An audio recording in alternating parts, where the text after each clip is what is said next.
Boom, there it is, the all-new Polestar 5. I'm out here outside of Los Angeles, California for Polestar Day, checking out the company's newest technology and newest models because this is where Polestar has chosen to debut the final production version of the Polestar 5. And in this video, we're gonna go over the Polestar 5, talk a little bit about that amazing beast behind it, the Polestar 6, and tell you everything you need to know about this upcoming model. Now, what is it? This is a low-slung four-door car from Polestar, the makers of the 1 and the 2, and of course the upcoming 3 and 4, but the 5 rides on an all-new architecture, not related to any of the previous cars. It's an all-aluminum design here, and the power on this model is pretty mind-blowing, 884 horsepower.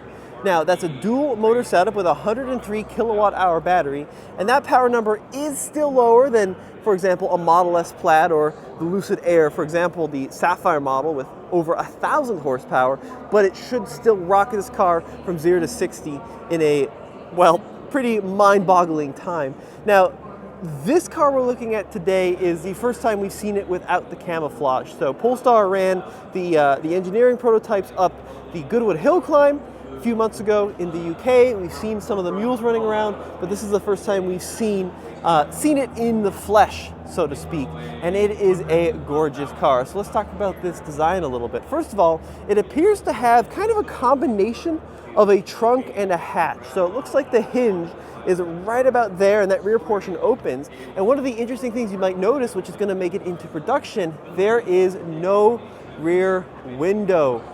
That's right, none at all. The only rearward visibility you get is out of the camera system here. You can see rear view camera that's going to project an image onto the rear view mirror, and then that's going to have a little squirter on there to keep it clean in the winter.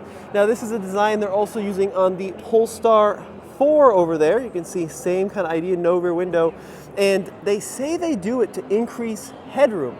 So in a vehicle, you need a rollover structure in the rear of the vehicle, and a lot of cars incorporate it right about here, which is right where your head's going to be, but Polestar has moved that structure back to give you that full panoramic roof, right? More headroom, but then that also means that you just have a little slit if they put a window in, so they decided to eliminate it altogether.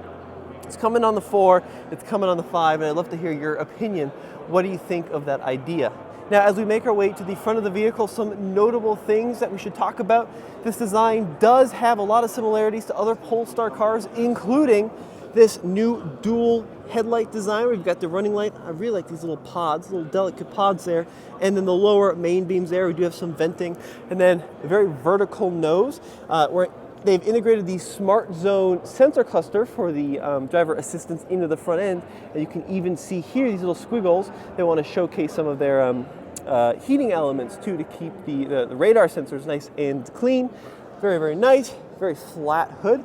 The designer emphasized he didn't want to fill this thing with crazy vents for no reason. It's a very functional design.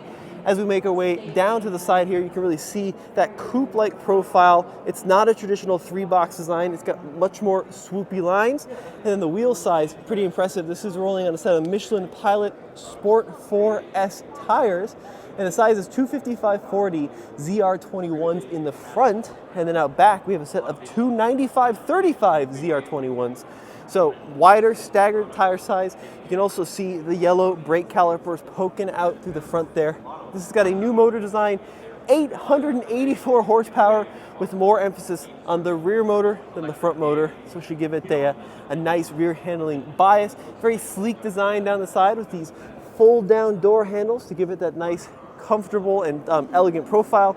And then out back, we've got the light bar that runs the width of the vehicle with this very dramatic crease down to the tail lights there, and then got some more simulated vents out back, and of course no tailpipes to speak of, but they do kind of have the haunches and the diffuser to emulate where the tailpipes might go. Now, we don't have an interior to look at in this vehicle yet, but it should have a 15-inch screen, and we can kind of get a peek at that here at the Research Fleet car. Take a quick glance on the inside. So they're going with a 2-screen design, 15-inch vertical screen there, and then a smaller horizontal one there for the driver. You can see very minimalist interior, not a lot of buttons. They're keeping things super, super elegant. But overall, guys, I'm really excited about this new design. I think it's a gorgeous looking car. I really like the wheels that are kind of influenced by these Polestar points. You can kind of see that design there in the wheels. And then love the haunches too, that sharp crease down the quarter panel. I also want to talk about this car, by the way, coming in 2024, or so I've read. This is a little further on. This is going to be more 2025, 2026. This is the all-new Polestar 6. And once again, you know, this is technically the show car, but the designer told me that this is pretty darn close to what the production version is going to look like. Now, we're also looking at 900 horsepower or thereabouts in this Roadster. It's got the same basic aluminum architecture as the four-door Polestar 5, but of course now we've got this beautiful two-door open-top four-seater design. In the front, still have that iconic Polestar now crease in the running light, main beams up top, and then just the running light design down there. Very low front end. We also have the same sensor treatment in the front there, so you can see all of the sensors are labeled, as is the Polestar way in the Smart Zone. Polestar badge up front. I really like this little design element that extends into the hood there.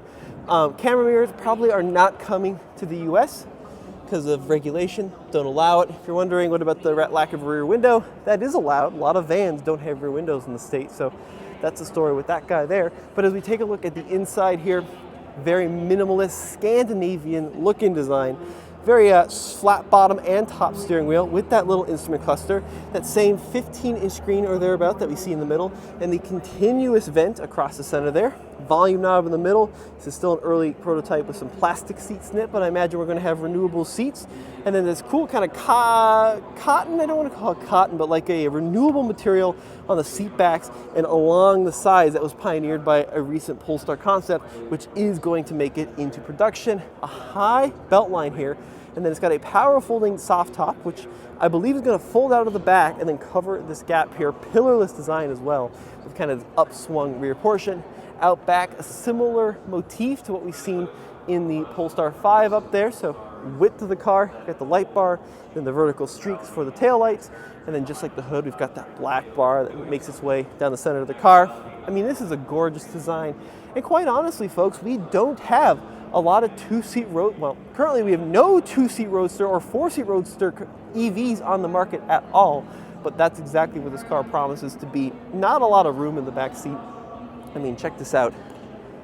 It's definitely kind of like a 911 in its use case for the rear seat, but gorgeous design. I actually like the design more in the Tesla Roadster. I do see some influence from the Tesla Roadster, but it's a little bit more crisp, a little bit more minimalist, and hopefully coming here in the next couple of years. So guys, drop me a comment in the section below. Polestar 5 versus Polestar 6. Which one do you prefer? We got a lot more videos over at TFL EV, kind of talking about some of the news here at the Polestar Day in Los Angeles, California, and I'd love to hear your input as to what you think of these new designs. And this vehicle is built in a new factory in China, by the way, so I'm not sure it's going to qualify for the full $7,500 federal tax credit. It's also probably going to be pretty pricey. I'd suspect $100,000 plus if you're competing against Taycan, Lucid Air, Model S to some extent. But anyways, folks, thanks for watching. I'll see you in another episode over at alltfl.com.